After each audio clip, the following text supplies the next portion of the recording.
पहला श्लोक, यहां भगवान का परिचय दिया गया है।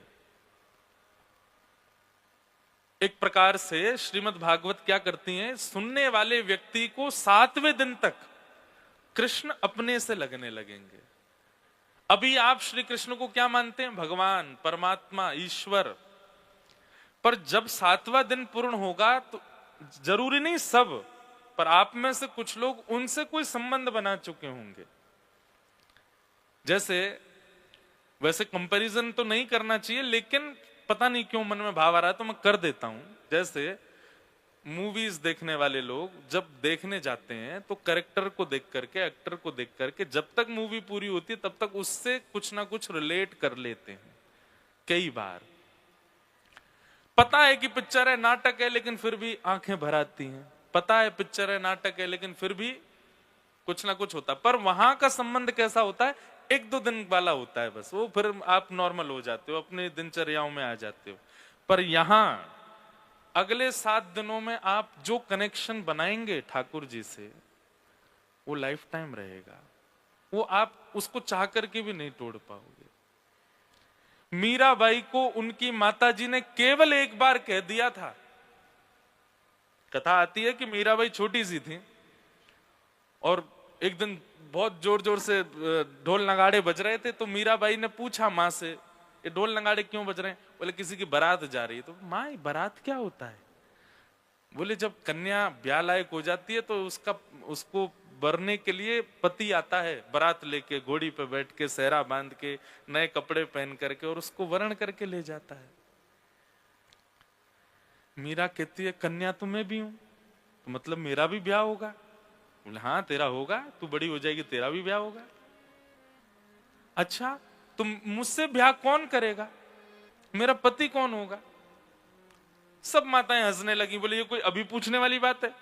कहीं ना कहीं तो होगा, कुछ तो कर रहा होगा, जब हो जाएगा लायक तो आ जाएगा तुझे लेने।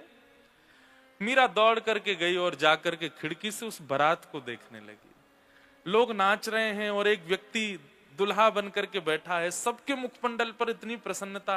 मीरा सोचने लगी वो कितनी प्रसन्न होगी जिसको ब्याने इतने इतने आनंद के साथ इतने लोग जा रहे हैं बारात लेके, एक दूल्हा जा रहा है। और ज्यादा मन में भाव आने लगा, अब माँ के पीछे रसोई में भी जाए, मुझसे ब्याह कौन करेगा?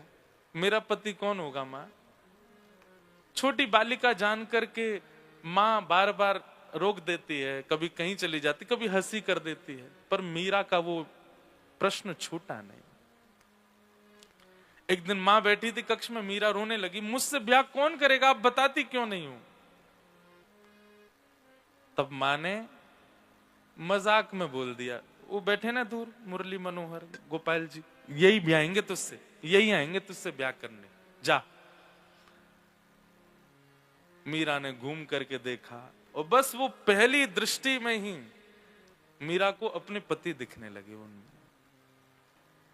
छोटी सी मीरा, जैसे बड़ी घर की जो माताएं हैं वो अपने पति के साथ, पति के सामने कैसा व्यवहार करती हैं उनको देखती है मीरा, और फिर कमरे में जाके वैसा व्यवहार उनसे करती है। मेरी माँ जैसे मेरे पिताजी आते हैं तो नीची नजर कर लेती हैं, थोड़ा कम बोलती हैं। प्राचीन भारत की जो परंपराएं रही, आजकल वाला भारत नहीं।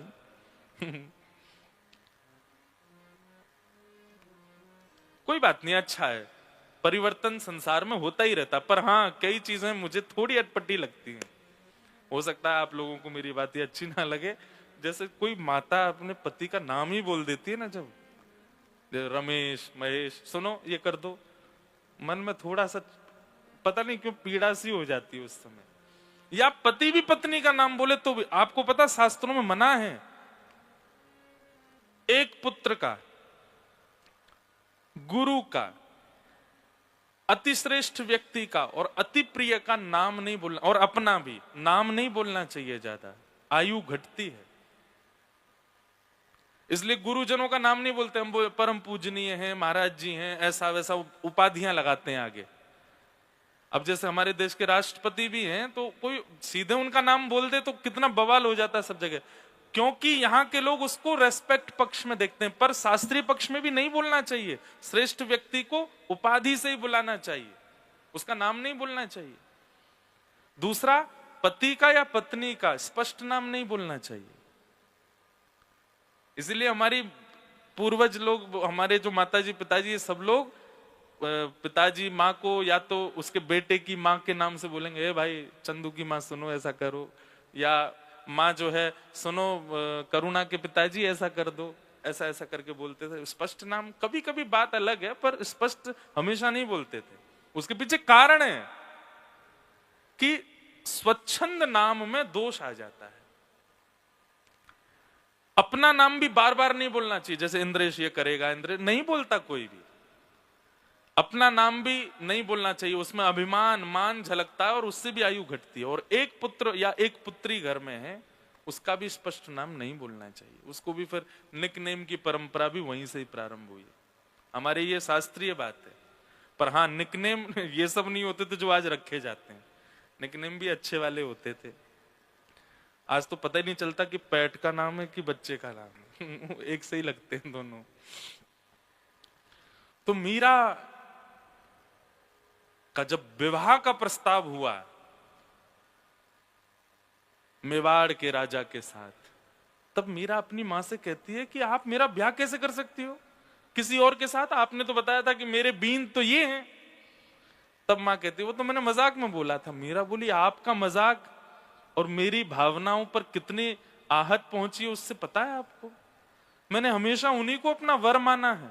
आप कैसे कह सकती हैं कि मेरा ब्याह किसी और से होगा?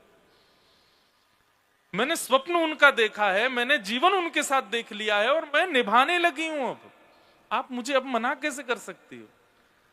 सब लोग पागल समझने लगे मीरा को, पर वो संबंध बन चुका था। मीराबाई ने अपनी लोक लाज मर्यादा की रेस्पेक्ट के लिए केवल अपने माता पिता की नाक ना कटे इसलिए शादी के लिए हाँ बोल दिया। लेकिन अपने ठाकुर जी से कहती है, मैं शरीर से रह लूंगी किसी और के साथ, पर मेरी आत्मा आपकी है। मैंने कथाओं में सुना है कि आप आत्मा का वर्ण करते हैं, शरीर का वर्ण नहीं करते। कम से कम मुझे एक बार मेरे देह के ब्याह से पहले बता दीजिए कि आपने मेरी आत्मा का वर्ण किया है। और ब्याह से ठीक एक रात पहले मीराबाई के स्वप्न में ठाकुर जी दुल्हा बन करके आए और ब्याह हुआ मीराबाई का स्वप्न में। 7 फेरे हुए। आप लोग कहेंगे वो तो स्वप्न था, स्वप्न मिथ्या होता है। पर दूसरे दिन जब मीरा उठी तो हाथों में मेहंदी रची हुई थी, मांग में सिंदूर भरा हुआ था। शादी का जोड़ा जो मीरा को पहनना था वो अभी अलमारी में रखा है। उससे भी ज्यादा नगों से जड़ा हुआ एक जोड़ा पहन रखा है ऑलरेडी मीरा ने। मां जब सुबह उठाने आई मीरा को देख करके घबरा गई। मांग में सिंदूर, हाथों में मेहंदी, नया जोड़ा शादी का, जाने कहां से, ये तो हमारे परिवार में ही किसी के पास नहीं है, ये कहां से ले आई? आकर के मीरा को उठाया। उठते ही मीरा हंसने लगी और रोने लगी।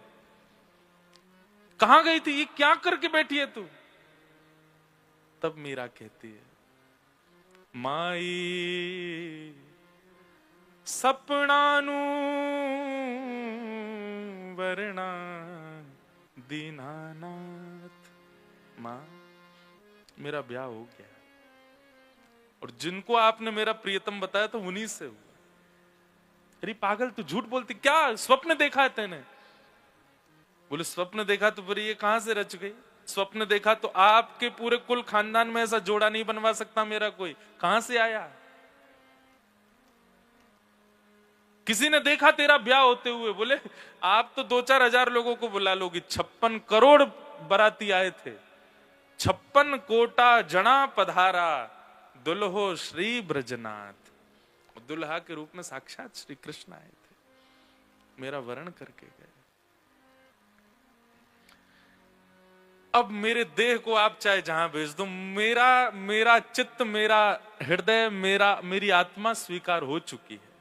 अब मुझे देह की परवाह नहीं। मां निला दिया मीरा की सारी मेहंदियों को, उसके पैर पीले हो चुके थे, हाथ पीले हो गए थे, मांग में सिंदूर सब धोया, घर के लोगों ने निलाया।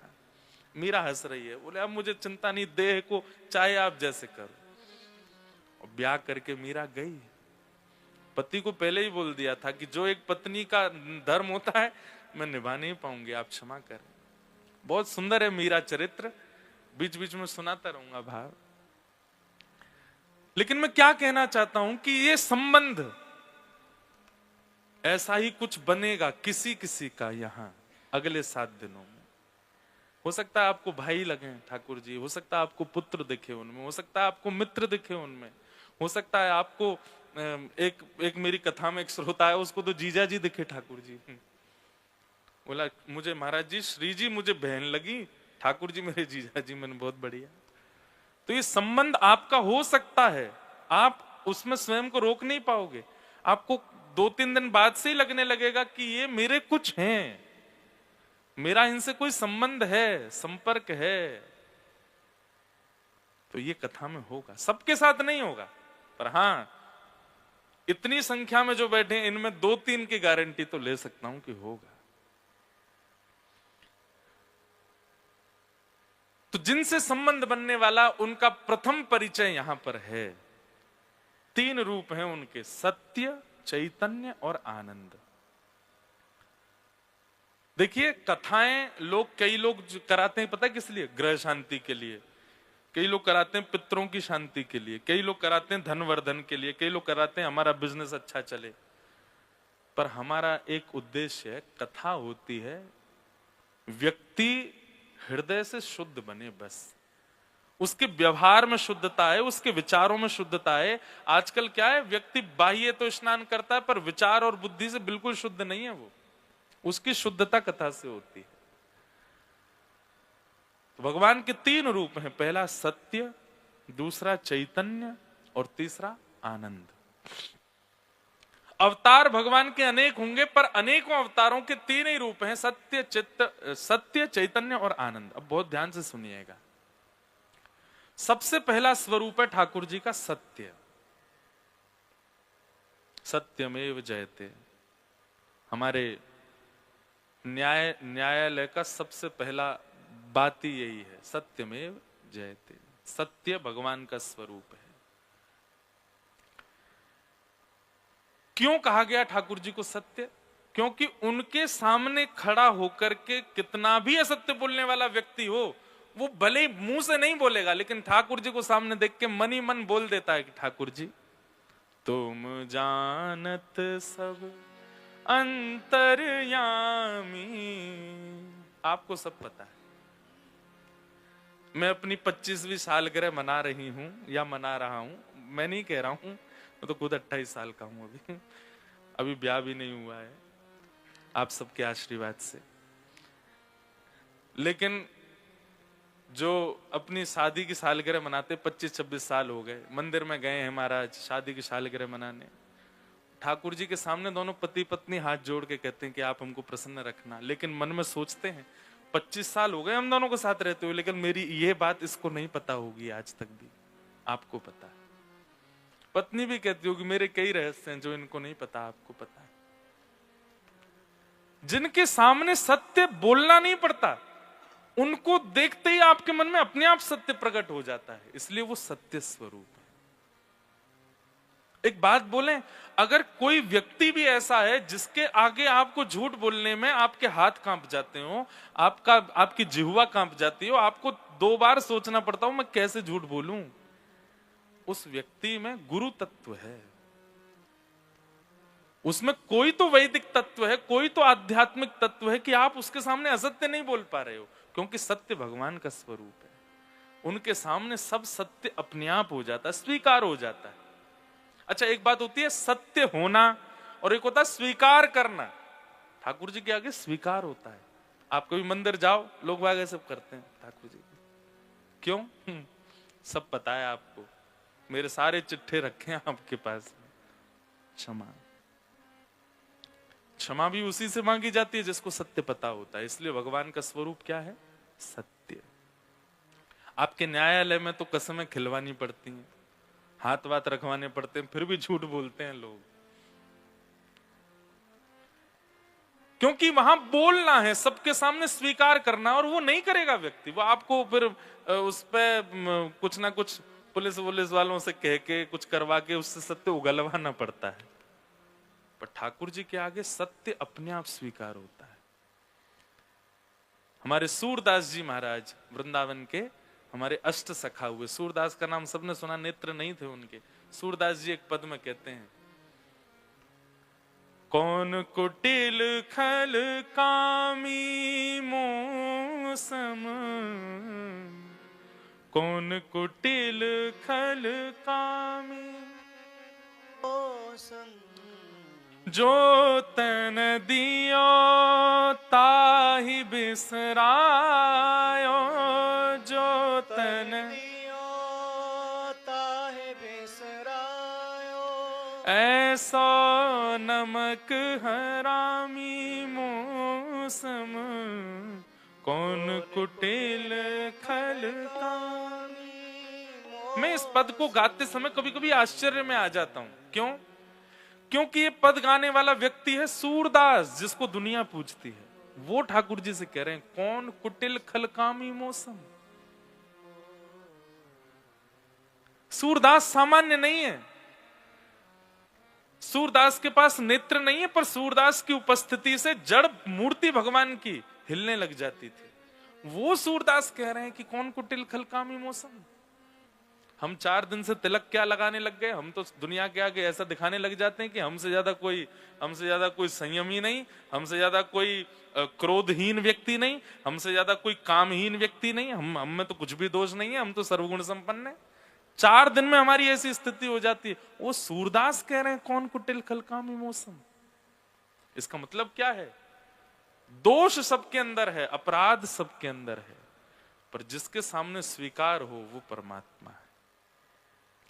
न्यायालय में भी कस्में इसलिए खिलाई जाती हैं कि भाई जरा भी इसके अंदर अगर आत्मा होगी ना, जरा भी इसके अंदर अगर वो होगा, क्या बोलते हैं उसको, हृदय होगा ना, तो हाथ रखने से पहले, कसम खाने से पहले डरेगा थोड़ा तो, और डर के मारे से सत्य तो बोलेगा।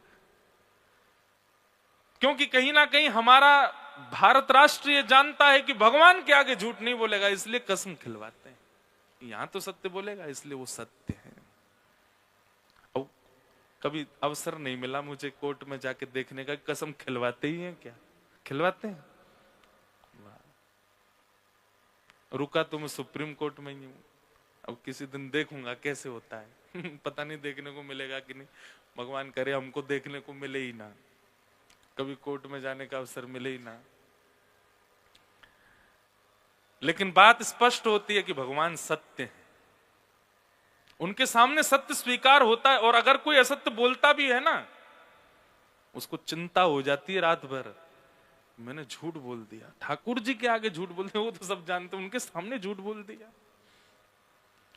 वो बात अलग है कि कोई इतने ऊंचे लेवल का कैदी हो जाए या दोषी हो जाए, उसको फर्क ही नहीं पड़ता भगवान से, वो तो खा ही जाएगा कसम।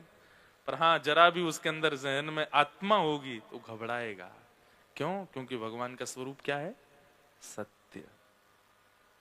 दूसरा, ये मैं इसलिए कह रहा हूं, अगर कोई व्यक्ति मंदिर नहीं जाता, अगर कोई व्यक्ति नित्य हवन नहीं करता, अगर कोई व्यक्ति नित्य आराधन नहीं करता, लेकिन सत्य बोलता है, तो एक मंदिर जाने वाले, एक नाम जप, एक हवन आदि करने वाले व्यक्ति के समान उसको पुण्य प्राप्त होता होगा, क्योंकि वो सत्य बोलता है।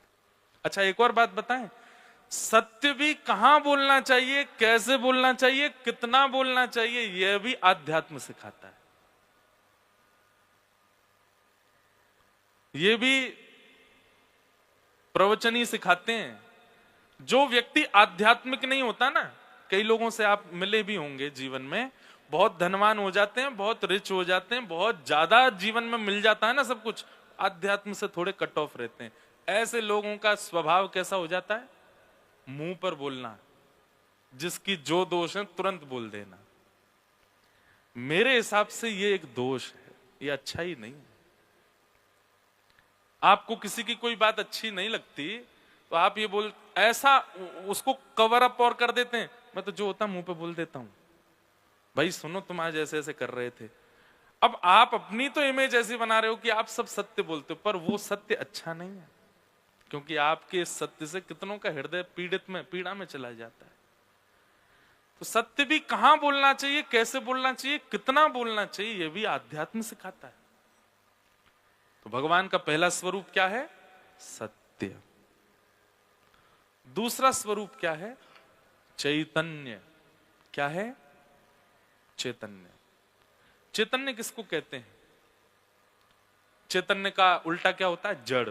जैसे ये लोहा, ये क्या है? जड़ है।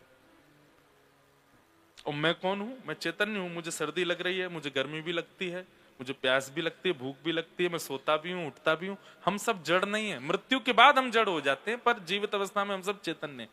ठाकुर जी चैतन्य हैं, जड़ नहीं। मैं कथा में कहा करता हूं कि वो अष्ट धातु के हैं, वो मार्बल के हैं, वो ब्लैक पत्थर के हैं।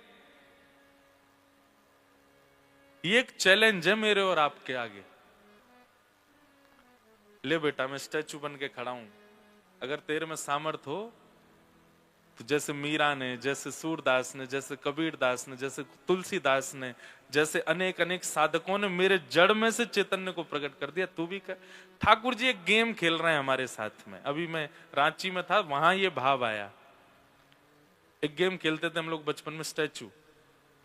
आज भी पता नहीं बच्चे खेलते हैं कि नहीं। उसमें एक व्यक्ति जो है वो 10 तक गिनती गिनता है, 1 2 3, पीछे सारे बच्चे अलग अलग आकृति बनाते हैं, और फिर 10 गिनती होते ही बोलता है स्टैचू, और फिर जो जैसी अवस्था में होता है वैसे रुक जाता है। अब उसका काम क्या है? इन सबके जड़त्व को तुम चैतन्य बनाओ। किसी का भी हाथ हिला, कि कोई भी हंस गया, किसी की आंख ब्लिंक हो गई, तो वो गेम से आउट हो जाता है।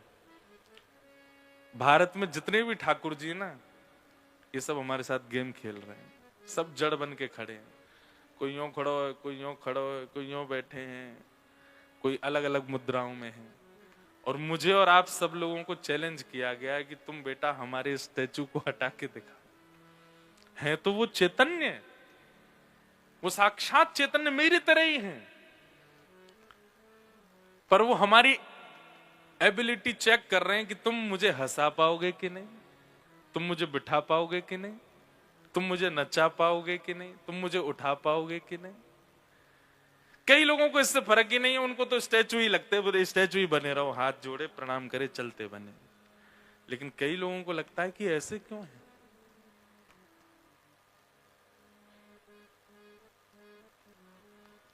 ठाकुर जी चैतन्य है।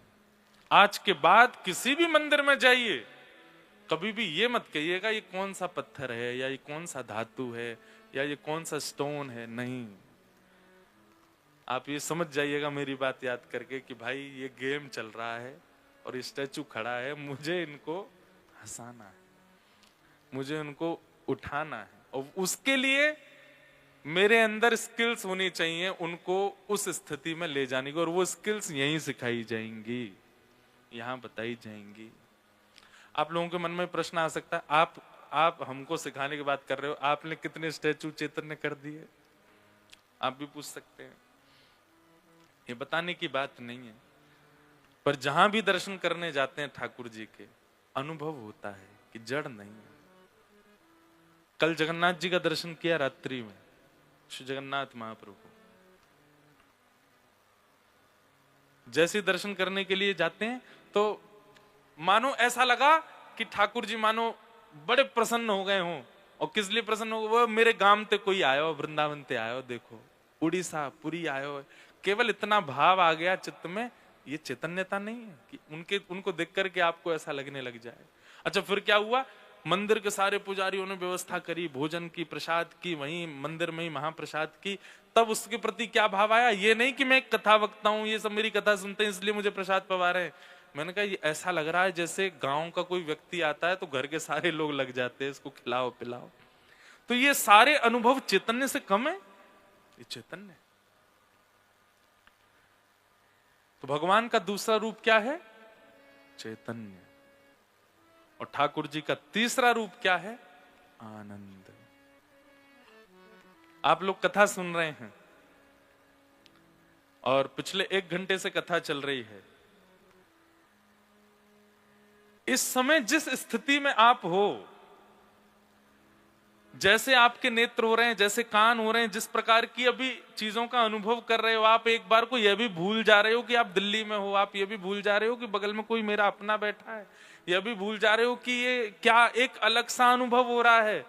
यह अनुभव सुख नहीं है, यह आनंद है, और यही श्री कृष्ण है। इस समय जिस स्थिति का आप अनुभव कर रहे हो और हर दिन ये स्थिति बढ़ती जाएगी, यही आनंद है। अच्छा, आनंद और सुख में अंतर क्या होता है? इंद्रियों को जो सुख मिलता है और वो मिलने के बाद घटने लग जाता है, वो सुख कहलाता है। जैसे कि आपको कोई खाने की वस्तु अच्छी लगती है,